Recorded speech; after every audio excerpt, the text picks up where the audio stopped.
Good afternoon, everyone, and welcome to the Columbus Metropolitan Club. I'm Joelle Kuzam from the law firm of Bricker & Eckler, and on behalf of the CMC Board of Trustees, I am delighted to welcome our in-person audience today and to say hello to those of you who are tuning in for the live stream. Let's begin by welcoming our 4 newest members to CMC. Iris Cooper with Just Ask Iris, Allison Dillion with King Business Interiors, Ann Rugi from the Ohio History Connection, and Joanna Williamson. Welcome.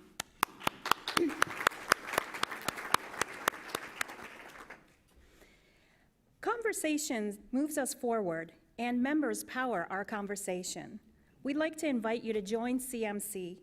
Membership is very affordable and a great investment in yourself professionally and in our community. Today's Metro Club live streaming is presented by the Emergency Response Fund of the Columbus Foundation in partnership with the Columbus Dispatch and PNC Bank, and we thank them. We'd also like to thank those of you who purchased virtual seats for today's forum.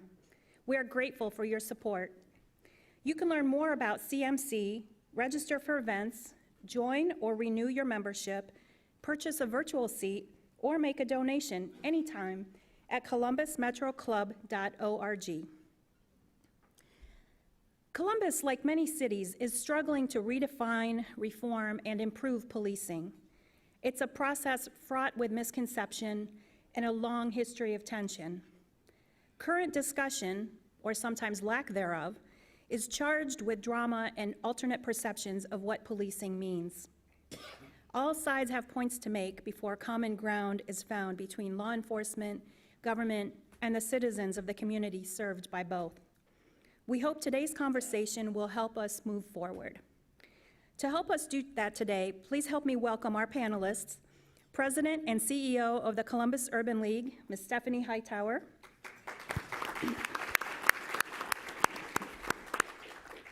General Counsel of the National Fraternal Order of Police, Larry James, Attorney General of the State of Ohio, Mr. Dave Yost, and our host, lifelong journalist, Mr. Jerry Revish. Jerry, the stage is yours.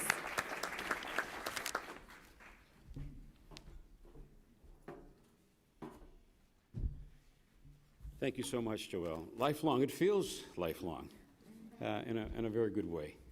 I'm so glad to be a part of this panel discussion today and see my friends that I've known down through the years. Law enforcement is one of the most difficult and stressful occupations in America. Police officers are often called upon to make split-second decisions in very dangerous situations. How these encounters are handled can mean the difference between someone losing their life or keeping it, including police officers.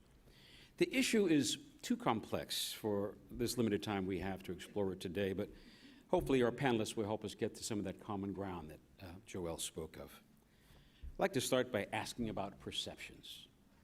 Perceptions of law enforcement. Protect and serve. What's the perception of the role of police in the community? Let's start with Stephanie Hightower. Well, that's not fair, Jerry, but thank you for CMC for this very important conversation. And just so you know, I probably at your places too, so Larry gave me a memo about qualified immunity. So since I have to sit between 2 lawyers up here today, I want to apply that to my comments,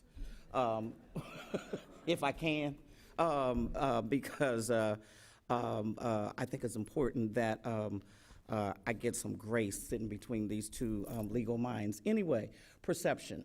So as a community person, when the black community and the brown community, when we look at the perception, or when we talk about perceptions to protect and serve, in our community, we say that police come to protect us. I mean, they do not come to protect us. They come to police black and brown communities. But in the majority community, they are there to protect and serve. And so there is the perception that police are not there to protect us. They are here to police us. And some kind of way we have got to change that perception in the community, especially in the Black and brown communities, that when you see a police officer, they are not there to harm you. Thank you. Larry James, you're the General Counsel for the National FOP. I'm curious to find out what you heard in your conversations with officers and unions about how they are perceived in the community. Thank you, Jerry. It's a pleasure to be here today on behalf of the National FOP. You have two memos before, and I thought I'd take this opportunity to put them out. The first is qualified immunity, but the more important one, I think, is the one on total number of law enforcement. And I just want to give you a little factual history. In the United States, we have over 800,000 law enforcement officers. In each year, they make over 10 million plus arrests a year. So the perception from the Black community and many of our friends is that when they're driving and they're stopped by the police, they get intense. They seem to be worried. That's the narrative we hear over and over again, and particularly the Black mothers have to have the talks with their sons and sometimes their daughters as well as to this apprehension and narrative that seems to be there too often. On the police side, the gentleman here today is Jason Pappas, Columbus police officer. I appointed Jason when I was safety director. So from their side of it, here's the narrative I hear. Larry, I've been serving as a police officer for 30 plus years. I have served in the zip codes of predominantly Black communities, almost without exception. I haven't had a racial encounter. I haven't had an abuse. I haven't had anything. But wherever I go when I'm seen in that uniform, I am the villain. I don't understand it, and it's hurtful, it's painful. How did we get here? Dave Yost is our State Attorney General, and from your viewpoint on perception of police officers, what are you hearing? Well, both of my colleagues have accurately described what I hear. The fact of the matter is it does depend, your perceptions depend on who you are and where you live. But here is my conclusion. There is still overwhelming support for the job that police officers do, the function that they play in a civilized society to maintain order. And the question we're really asking, and it's a useful to debate kind of thing, how are we going to accomplish that? Where I think it's unhelpful is when we start talking about deconstructing the entire profession, when we pretend that laws enforce themselves all by themselves, when we begin to paint everybody with one brush. Think about this for a second. We have doctors who are incompetent, who make sick people worse, who fail to heal injured people. Sometimes docs who use their privilege to commit horrific acts. We've heard of a few docs here and there who have sexually assaulted somebody while they're under anesthesia. Do we turn around and say all docs are butchers or all docs are predators? Of course not. What we do is we hold those people accountable. We look at how the process works and what the level of accountability is, try to make sure that people are answerable for their actions.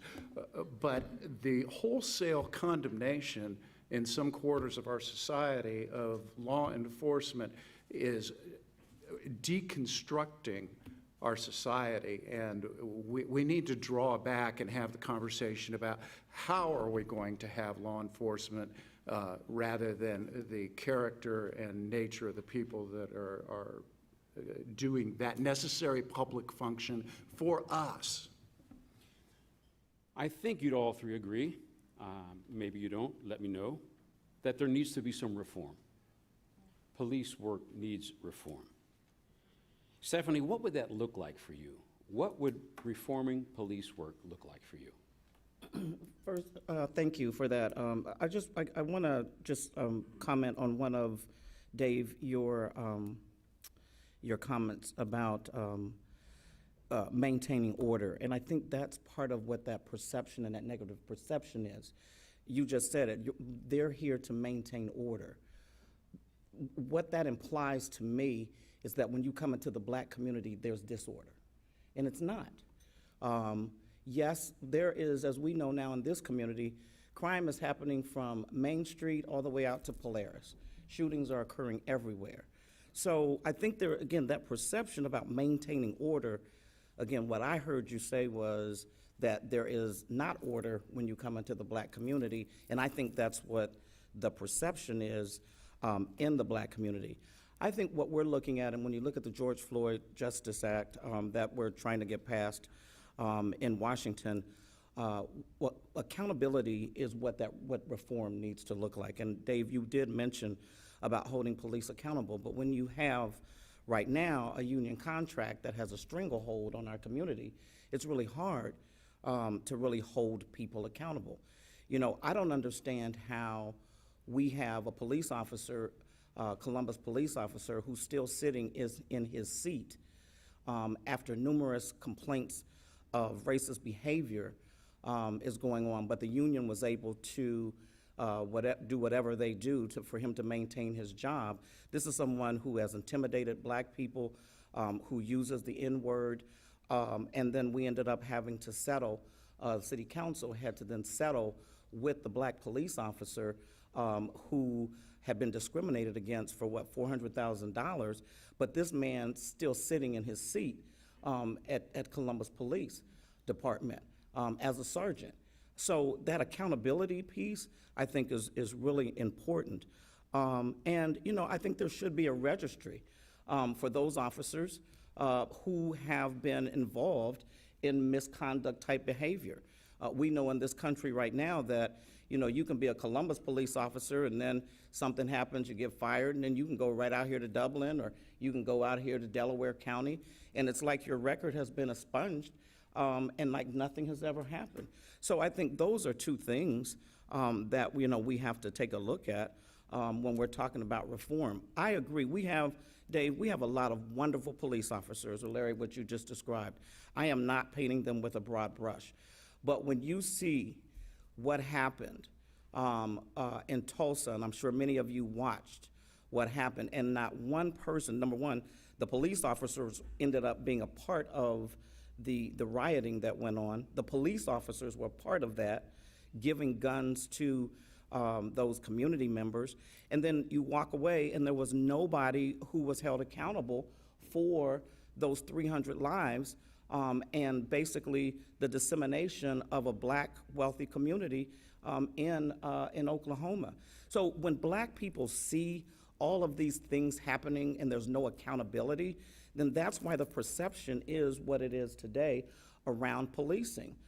There's too many instances out there of negative things regarding black people being shot and killed by police officers, that unfortunately that becomes the perception, and we know that there are great officers. I have some friends that are great police officers, but unfortunately everybody does get painted with that broad brush, and I don't know how we fix it. Attorney General Yost, you and the governor have put forth a law enforcement oversight and accountability board. Where is that now? Is it moving through the legislature, or what's up with that? Well, Representative Plummer was just asked that this very morning at a press conference I was at, and he's waiting on some revisions that his co-sponsor has asked for to come back from drafting. But I have high hopes that we will see that soon. We've been working diligently, my office, with stakeholders in the legislature for well over a year. And I want to answer your question, but I want to just bounce back to something Stephanie said. It's not that the black community is disorderly, not at all. It's that human beings are disorderly. Human beings tend to be out of order as individuals from time to time. White community, black community, it's in the nature of human being. I could go physics on you and say entropy increases, and that's just as true in human affairs as it is in physics. But look, the people that I've talked to that live in disadvantaged communities or who live in a black community or a brown community, they want order maintained too. What we're talking about is how does that order be maintained? They want their kids to be safe to go to the store or go to school. And that is not in any way distinguishing between segments of the community. Now, with regards to reform, Stephanie and I are exactly on the same page on this. You need to be held accountable when you act badly. Now, I'm not going to get in, I'll let Larry speak to the point about the union contracts. But law enforcement, one of the most important professions we have, a profession that we give people a gun and handcuffs and say, go out and keep the order, and if you have to use deadly force to protect life, you're allowed to. Wow, what a responsibility. And they don't have any licensing. People don't realize this. There is no license to be a law enforcement officer. You have to be a prosecutor. You have to be to be a lawyer. You have to be to practice accountancy or medicine or plumbing and electricians. We even license the people at the nursing homes that change the bedpans. But we don't license law enforcement. So the accountability question comes down to this dichotomy. Can you get proof beyond a reasonable doubt to convict of a criminal offense or whatever you can glom out of the grievance process? And I see former Mayor Greg Lashutka here. I think he knows a little bit about how hard it is within the CBA in Columbus to hold officers accountable. We need licensing, it needs to be a state law, and we need it sooner rather than later. Reforming police work. Larry James, in light of the constraints of the contract that the police department has with the city, how can reform happen, and what would it look like for you? Well, you know, we were sitting before, and Jerry asked me the question, how in God's name could the situation happen in LA years ago with Rodney King? And I said, since that time, we've seen an increase in officers being indicted, officers being convicted, officers going to jail, officers being accountable. We have seen a push for law enforcement officers to be mandated on intervention, how that all goes. So the thing, having worn both hats as safety director responsible for hiring, firing, training, the union does not hire, the union does not fire, the union does not discipline, the union does not set the rules. The union negotiates with the administration about the contract, and when that administration decides that it doesn't have the financial wherewithal and it wants to parse out some of management rights, that's what we deal with. If you ask me as a lawyer and I'm representing the client, you're not going to ask me to compromise my integrity and my fiduciary responsibility of representing that individual. That is the American due process way. If there's a failure on the part of accountability, I would strongly suggest it's on the part of the administration. Cops don't want to be with bad cops. Jason will tell you that. The people in the leadership of the FOP will tell you that. When I was safety director and Larry Deck was president of the union, he'd come to me and he'd say, you know, Director, you're right, this guy, this gal ain't so good. But what they wanted to do is find consistency of integrity and enforcement. Because the first 3 cases that came to me for termination as safety director were 3 black officers. And it just wasn't there. And I told him, I said, I am not going to lessen that standard. We're going to get everyone the right way. We're going to give them their due process. And if we have to hound them night and day, we do that. But that's management's responsibility. Don't put that on the union. In the wake of the police shooting of the 16-year-old Micaiah Bryant a few weeks ago by a Columbus police officer, Stephanie, you said, police see people of color differently, and they need to look at black children differently. Can you expand on that for us? Sure. And I know this is a really sensitive, this one is really sensitive. There is a term now that I have become very familiar with called the adulteration of black children. And unfortunately, what that means is that in the majority community, a lot of our young people who are 12, 13, 14, 15 years of age are seen as adults, and they're treated as adults. And in the case of Micaiah, she was a 16-year-old baby. Was she in an awkward position when the police officer arrived? Absolutely. I've gotten a lot of negative feedback from my comments about Micaiah, so I am going to try to make sure that I don't ruffle any feathers today with this, but I will say this.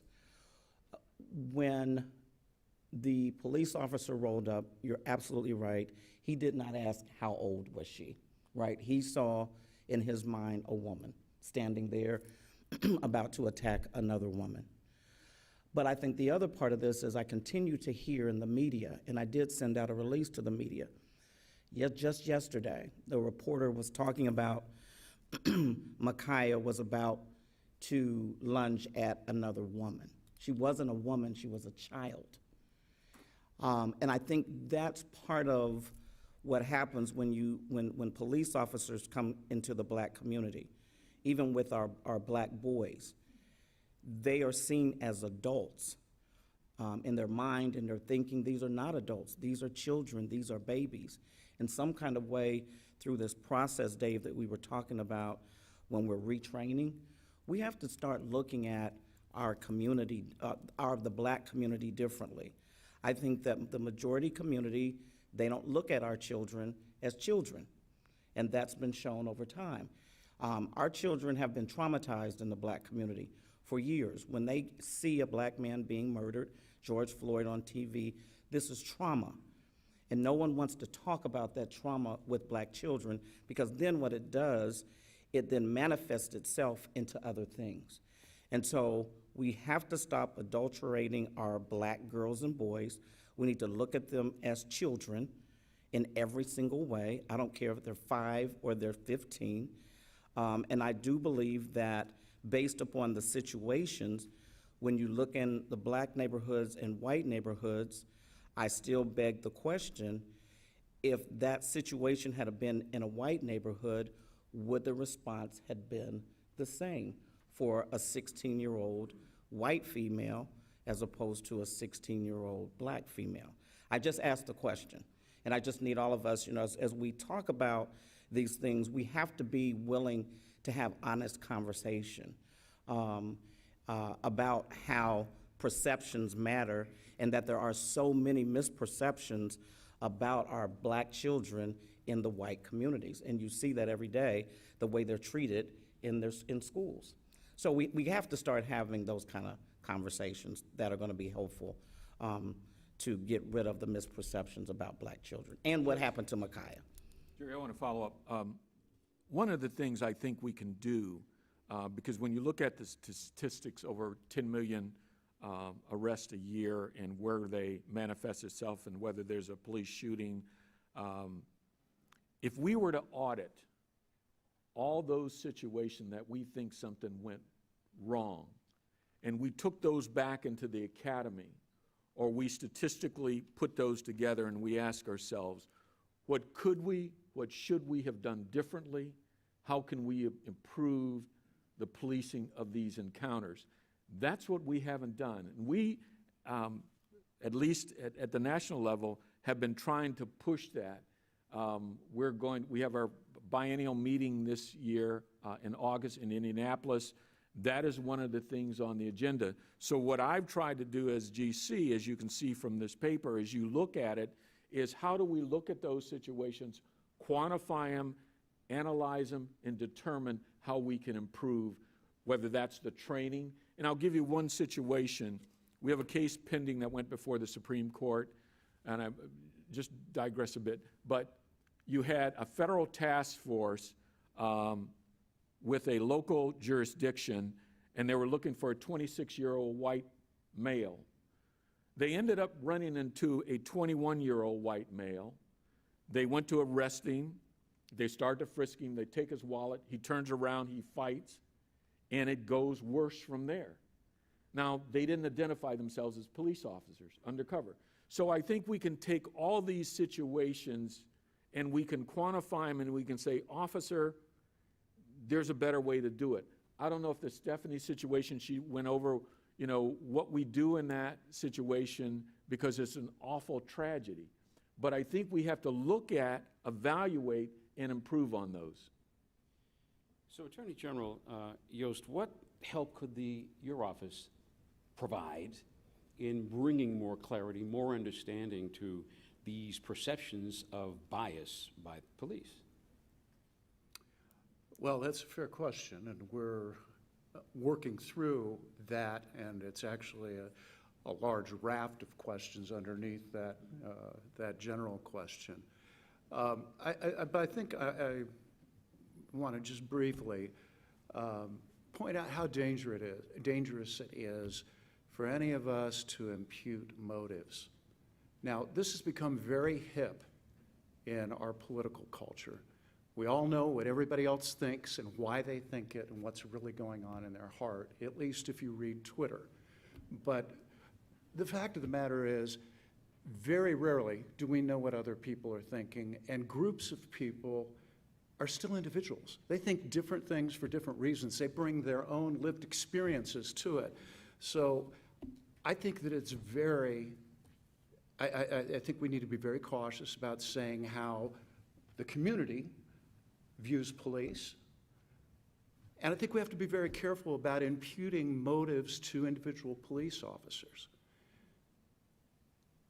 I don't think anybody can speak for all police officers in terms of what they think, how they view children, how they view situations. But let me say this, while I totally agree, and would not want to be held accountable for all the things that I did when I was a teenager, and teenagers are children, there comes a point where the diminution of responsibility attenuates. Because somebody who has been killed and is dead on the ground because of a 15-year-old is just as dead as if they were killed by a 25-year-old. Now, to answer your question, thank you for letting me respond to my two colleagues. One of the things that I've asked my staff to do, and we're working with some academics and trying to really think about this. You've all seen in movies or on the news, the simulators that police use to train. And they're very useful in making those training decisions that have to be made, as you said, Jerry, within a split second. But most of America has something that's called shoot, don't shoot training. And you're given a binary choice when you go into that situation. You have to determine the good guys and the bad guys and make a quick decision, get right. And if you make the wrong decision, either an innocent person is dead or you're dead. That's not the way the real world operates out there. That's the way a piece of it operates. But an officer has a lot more things on their utility belt than just a gun. They have a taser. They have a baton. They have other options. They have their voice. They have, most important, their mind. And so what I've challenged my team to do is let's find a vendor for this software that is going to use everything on the tool belt so that the decision matrix isn't binary. It's not shoot, don't shoot. It's not threat, not threat. It's how do I deal with this situation? What is my best option at this particular moment? Good cops that have been on the job for 20 years get this by being on the job. But we need to make that more robust and more widespread. The Attorney General's office is working on it. I hope to be there long enough to see it come to fruition. But Jerry, if I could, I want to go back to what, Dave, you mentioned about how police officers bring their lived experiences to the table. And I think that, you and I were talking a little bit about that earlier. When your lived experience is that you grew up in a racist household, if your lived experience is that you've only grown up with other white people, if your lived experience is what you watch on TV is how you perceive black people, unfortunately, you're going to bring that to the job. And yes, it's not intentional. I know we can't speak to people's motives, but when you don't live in the community that you serve, or if you don't take the time to understand the culture in the community you serve, you bring your white culture and your white lived experience into a black community that is not of the same culture, and then you try to impose your white values on the black community. And I think those are the kinds of conversations we need to have. I remember when, me and my second husband went to Africa, and we were in the bush in Africa, right? And so one of the things that we had to be mindful of is that even as black Americans, our lived experience was different from those Africans in the bush. And so meaning that I can't imply or I can't expect them to do certain things from a cultural standpoint that me as an African American should have expectations for.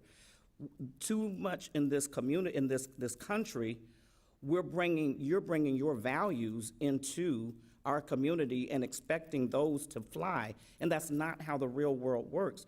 Policing needs to look more at what are the values of the black community, and that's why I think it's important that from a recruitment standpoint, there needs to be more officers that look like the people in the community that they serve, because they're gonna bring some of those lived experiences with them so that maybe we can diffuse and have better reconciliation when we come into the black community. But lived experiences matter. They do, and I hope that I can count on the Urban League to help us recruit minority officers across Ohio. You will see in the paper right now, with over 800,000 officers nationally, we're looking at about 12% black officers. At our spring board meeting, I said to our trustees and our executive committee, pay particular attention to your black officers out there, because they're catching more hell than anyone. They are the Uncle Toms, they are the sellouts, they are the field folks, in strong words to follow. So on the one hand, we say we want to recruit diversity, and on the other hand, if you were to talk to the black officers that were part of the situation in Columbus and the riots, they got called every name you could think of. And if cops are the villains, we've seen 30% early retirement. We've seen our recruitment go down. We've seen the quality of soliciting individuals go down just to fill the bodies. We've got to figure out what we want and how we want it, and whether we're going to be objective in this criteria. And I'll give you an example. I was out in a city, we were trying to get the FOP recognized, and a lady who reminded me of Barbara Jordan, she said, so Mr. My FOP folks had left the room, and I said, we're going to have that conversation with only black folks, and what they said to me is, Mr. James, I don't want to be offensive to you, but are you an Uncle Tom? Are you that good? I said, no offense taken, I'm that good. And you've got to be comfortable with that.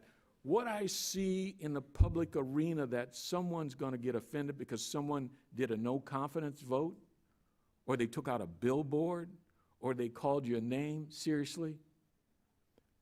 Leadership is going to have to mature, grow up, go into the room, deal with all the controversy, and lead and give us a better society in every aspect.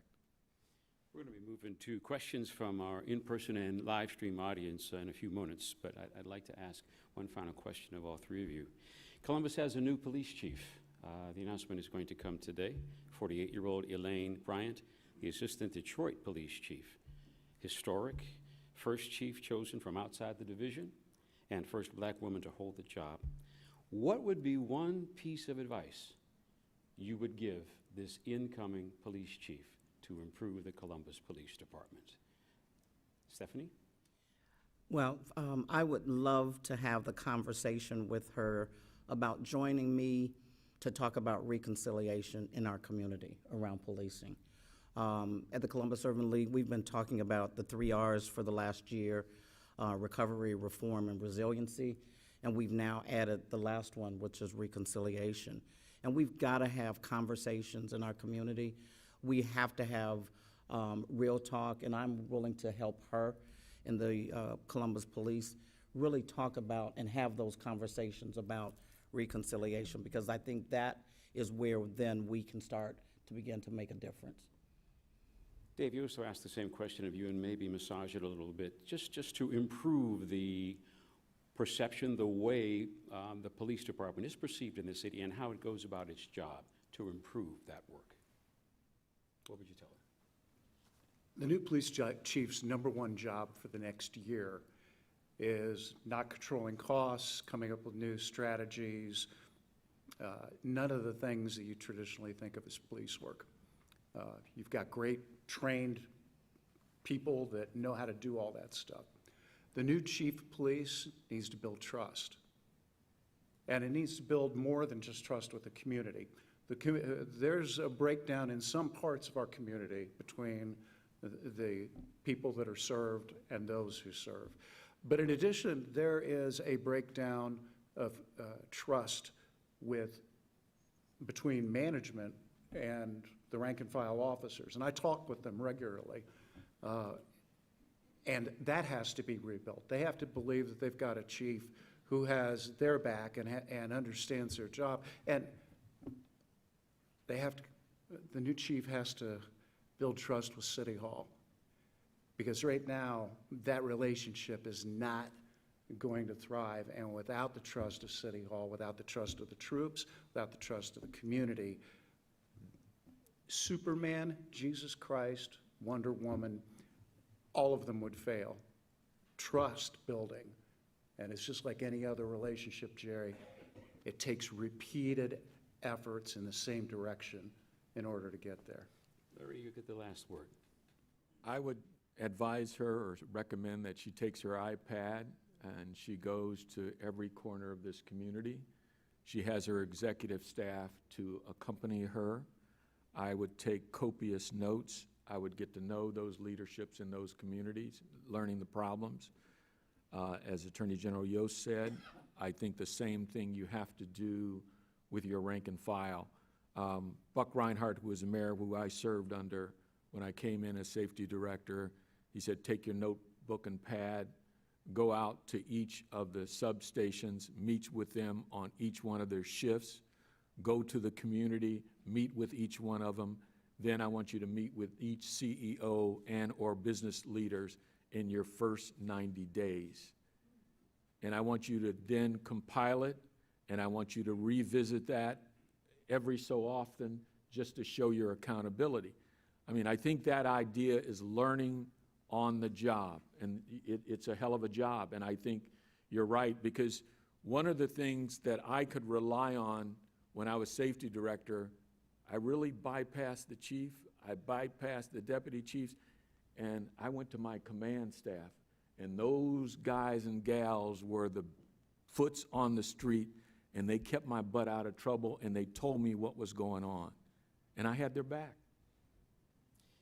Thank you, all three. You know, it's the CMC's tradition to take audience questions, and Jane Scott of the Columbus Metropolitan Club is curating questions from the live stream audience and from our live audience. So please keep your questions brief and to the point. And Jane, what is our first question?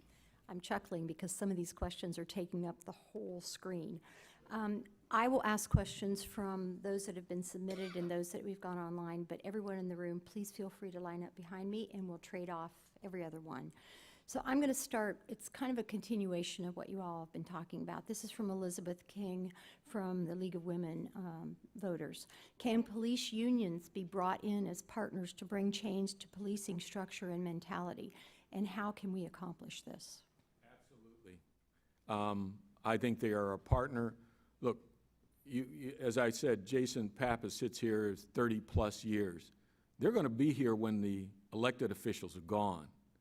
Those are the people that have to live with and sometimes die with the decisions are made. So I think the idea of when we negotiated contracts, we sat down, they are into improving equipment, they are improving practice and training. So absolutely. And if you don't do that, you're going to get a less than best product.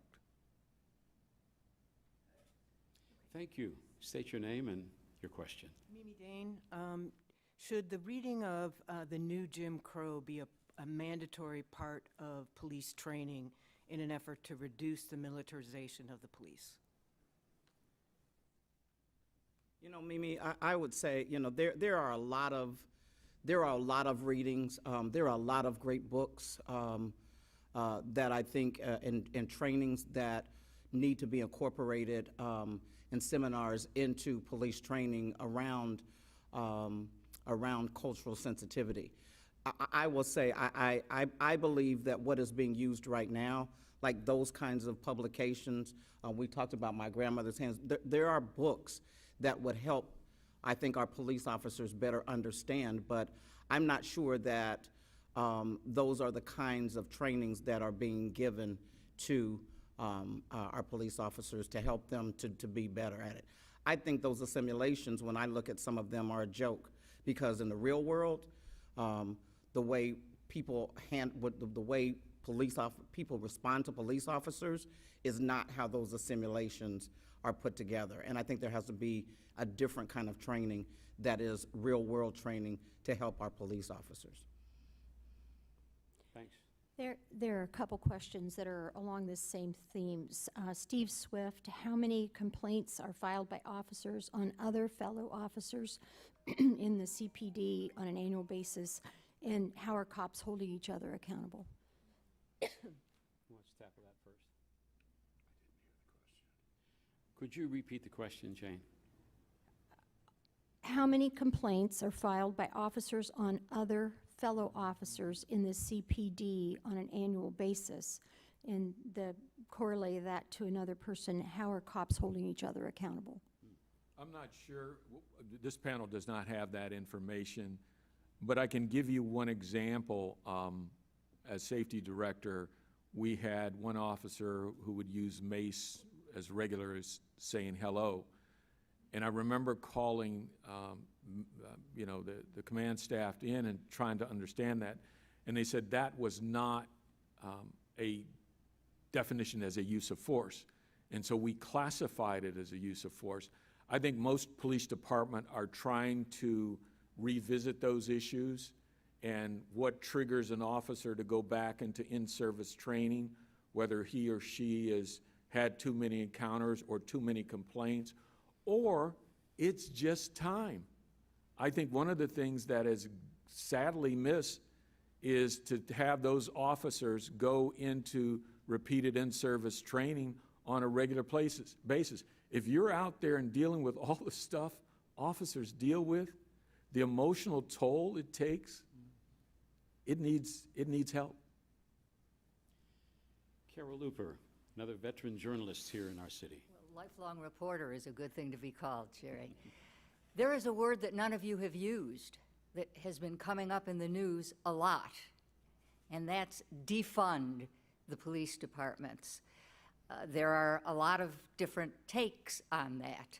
Would you respond to how you feel when you see or hear the term defund the police? Thank you. I would love to. Why do we have government in the first place? I mean, this stuff is really expensive. It's big. It doesn't work real well some of the times. And it's always frustrating. Why do we have government? Because that's what you're talking about police. That's Columbus, that's the biggest part of the budget, is police, or public safety at any rate. And it's because prior to civilized society, the guy with the biggest club killed you, took your stuff, and sold your family into slavery.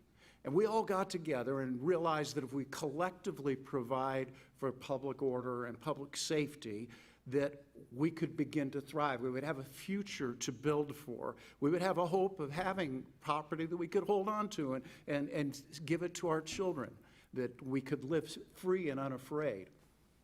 That's where government comes from, and the first and most important function of government is public safety. Now, I know that I've heard some people say, well, that's just a hashtag. What we really mean is we want to divert funding from police to other ways of maintaining public order. And to those people, I would say, sorry, defund has a definition. It means stop funding that. I appreciate Columbus's, a good news story here. Columbus has a combination unit of sworn officers and social mental health workers that respond to particular kinds of calls. I've met with those staff, both the sworn and unsworn people. Other officers are starting to support this. They're calling in these special units. That's great. If that's what we're talking about, then yes, let's innovate on police work. Let's be multidisciplinary. But taking away money from the foundation of government is going to have very predictable and horrible results. Defunding police. Stephanie, how say you? I agree to a certain extent with Dave on this one. I am not a proponent of defunding. I think it's about how do we innovate? How do we really look at what really community policing is about? And what do we need to add to it? What are those things that Columbus has added to help those police officers? So I'm not a proponent of defunding, or defunding to me is innovating it. How do we innovate? Larry? I think enough has been said on that subject. Just want to make sure you had an opportunity to respond. Go ahead. Quite a number of questions that basically get at the idea of new and improved training for officers, everything from mental health to social issues to, as you mentioned, Dave, about the choices between shoot and no shoot, things like that. Who's in charge? Who's going to rewrite this curriculum, and who's going to pay for it, and how is it going to be implemented? Well, the most important question you asked is who's going to pay for it. Who's in charge? Currently, the Ohio Police Officer Training Academy, which is part of the Attorney General's office, has that primary mission. But guess what, folks? 737 hours to get your basic academy certification that you've done the minimum, and then you get your badge. And from then on, the only state required training that you have is sporadic if it's funded. And not surprisingly, it generally doesn't get funded. And in fact, we haven't had, I think it's 4 or 5 years since the last time we got a little smidgen of it. Imagine being an athlete and being out there, and police work is physical work sometimes. Imagine being out there and you never practice. You don't have any drills, you got no coach, you're just going out and playing street ball every day. How long is it going to take for your skills to degrade? You talk about better police training. How about some police training? I appreciate the fact that we've got academies in our biggest cities that do their own homegrown academies and their own homegrown training, but we need statewide standards. We need to pay for it. Kentucky does it. We don't. Let's get that fixed. Yeah, and I would add to that, you have all of this money that's coming down from the feds. In Ohio, we have, what, 23 billion in one pot, 11 billion from the Treasury. This is an opportunity, I think, where the governor and you, Dave, can look at what is in those pots of money. And if we're talking about diversity and inclusion and racial equity, here's an opportunity to use that money to do a lot of the things that you're talking about. But it has to start somewhere, and there has to be a willingness and a commitment on everyone's part, and as Larry said, leadership, to make sure that our officers have the proper training so that they can do their jobs. So when are we going to make the sacrifice in this state to put money into policing so that we can not only protect our citizens, but also protect our officers? You got to go ahead and put the money in there. Thank you, and thank you. Yes. And this will be our last question, and it's sort of a lofty question. Russell Marzetti from the College of Engineering at OSU. The purpose of a mission statement is to give an organization purpose and direction.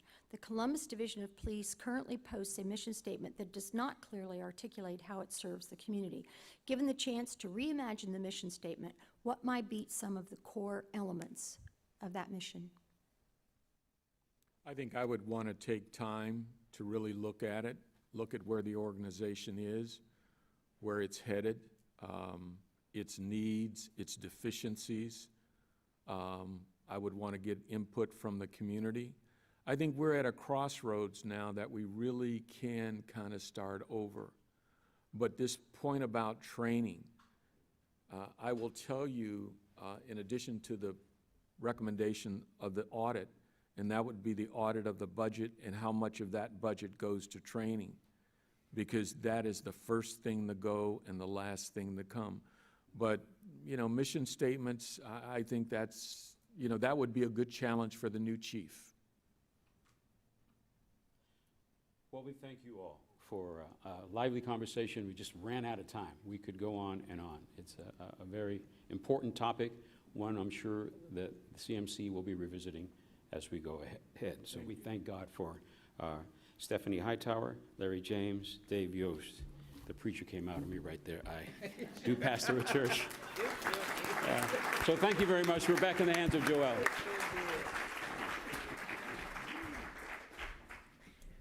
Thank you, Jerry. I hope you also found today's forum interesting and thought-provoking, as I did. And Mr. James, would we have your permission to include the materials on the CMC website? Absolutely. Thank you so much. Next week, CMC will feature leading information technology experts in our Trends That Will Shape Us series as we explore how rapidly changing technology will impact our work and business futures. Thanks to the Emergency Response Fund of the Columbus Foundation for presenting our live stream in partnership with the Columbus Dispatch and PNC. And special thanks also to our sponsor for today's forum, Puffin Foundation West. Thank you to our online virtual seat patrons. And please help me one more time show appreciation to our wonderful panel today, Ms. Stephanie Hightower, Mr. Larry James, Mr. Dave Yost, and Mr. Jerry Revish. Thank you.